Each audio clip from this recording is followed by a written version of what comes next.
இந்த வீடியோவை பாருங்களேன். இவர் செங்கோட்டையன் எம்எல்ஏ பதவி ரிசைன் பண்ணி தாவேக்கால ஜாயின் பண்ணிட்டாராம். ஓ அப்படியா? ஆனால் எம்எல்ஏ ரிசைன் பண்ணுறதை பற்றி எனக்கு ஒரு ஒப்பீனியன் இருக்குது. சொல்லிட்டா? என்ன?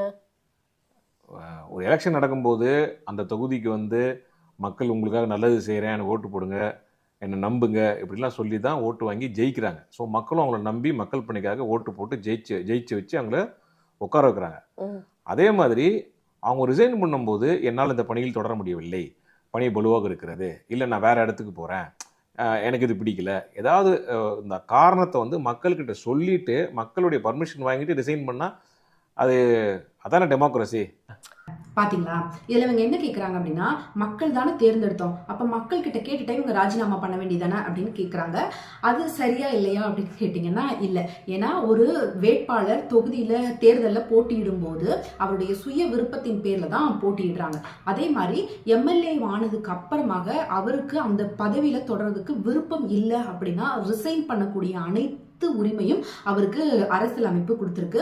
விருப்பம் இல்லாத ஒருத்தரை நான் உனக்கு 5 வருஷம் ஓட்டு போட்டேன், நீ இருந்துதான் ஆகணும் அப்படின்னு சொல்ற உரிமை மக்களுக்கு கிடையாது. இதுல இவங்க மறைமுகமா கேட்கிற கேள்வி என்ன தெரியுமா? இப்போ அவர் ஏடிஎம்கே சார்பில் தான் எம்எல்ஏ ஆனாரு, அவர் பாட்டுக்கு ரிசைன் பண்ணிட்டு டிவி கேக்கு போயிட்டாரே, அது எப்படி அப்படிங்கறது தான் அவங்க கேட்கறாங்க. இங்கதான் கட்சி தாவல் தடை சட்டம் செயல்படுது. ஒருவேளை அவரு தன்னுடைய எம்எல்ஏ பதவியை ராஜினாமா பண்ணாம டிவி கேக்கு போயிருந்தாரு அப்படின்னா கட்சி தாவல் தடை சட்டத்தின் மூலமாக கண்டிப்பாக அவருடைய எம்எல்ஏ பதவியை பறிச்சிருப்பாங்க. அது சீனியர் ஆகிய அவருக்கு ரொம்ப நல்லாவே தெரியும். அதனாலதான் தன்னுடைய எம்எல்ஏ ஏடிஎம்கே சார்பில் தான் தன்னை மக்கள் வந்து எம்எல்ஏவாக தேர்ந்தெடுத்தாங்க இல்லையா? அப்போ தன்னுடைய பதவி எனக்கு வேண்டாம் அப்படின்னு சொல்லி ராஜினாமா பண்ணிட்டு டிவிகேல போய் சேர்ந்திருக்காங்க. ஒருவேளை அவர் பண்ணாம போயிருந்தாரு அப்படின்னு சொன்னா கண்டிப்பாக அவர் பதவி பிடுங்கப்படும்.